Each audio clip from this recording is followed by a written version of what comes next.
Now, I know that there seems to be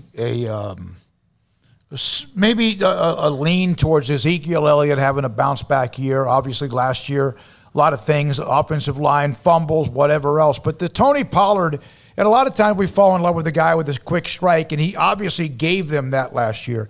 But they combined for 80% of the rushing yards Dallas had a year ago.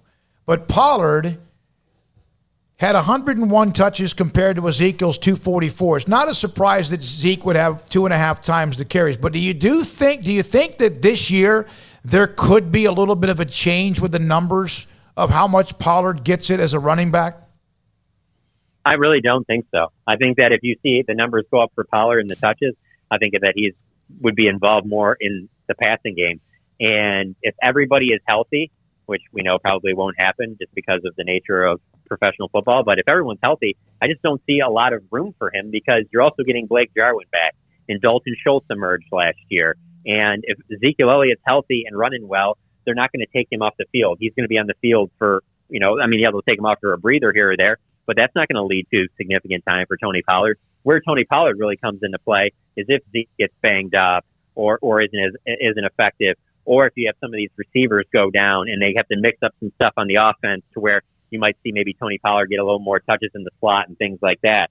But if things like, if everyone's healthy and they're running the ball well and they're winning football games, Tony Pollard could kind of be the odd man out just because there's so many proven weapons on this offense. And if they're all healthy, there's only one football. There's just, not enough to go around. But if Ezekiel Elliott's healthy and playing well, there's just no way that they're going to take him off the field. Mike McCarthy has said as much and shown as much since he's become the head coach, and Kellen Moore has done the exact same since he's been offensive coordinator. Is he trimmed down? Can you tell? You get to see him enough? Because he did look like he was a little bit puffy last year. Yeah, I honestly couldn't tell from Okay.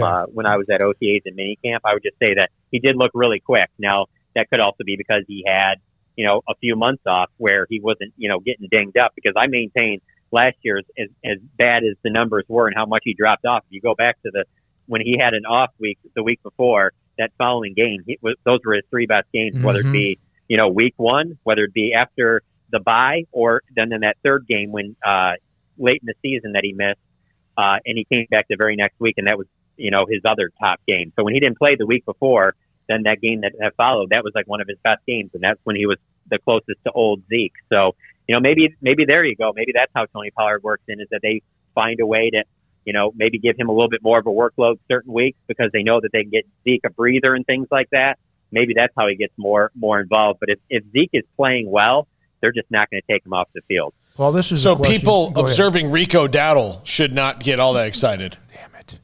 Yeah, I don't see how it gets down to Sawo or Dowdle. Like, I just really don't. And then the other part of it is just the way that the game has changed to where, like I said, like even if Zeke was to go down, like I don't think that just automatically goes, oh, well, Tony Pollard's going to get 20 carries a game. Like right. I think he'll get like 12 to 15, but he's going to be used more in the passing game. Everything just seems like it leans itself more and more to the passing game as we move forward. So, they're in a good spot at running back to have those two guys. But like I said, I know fans have called for it for the last couple of years because Tony Pollard has shown more of a home run threat. I know that the coaches have their faith in Zeke, and obviously financially they're invested in Zeke. As long as he can play, he's getting the bulk of the touches.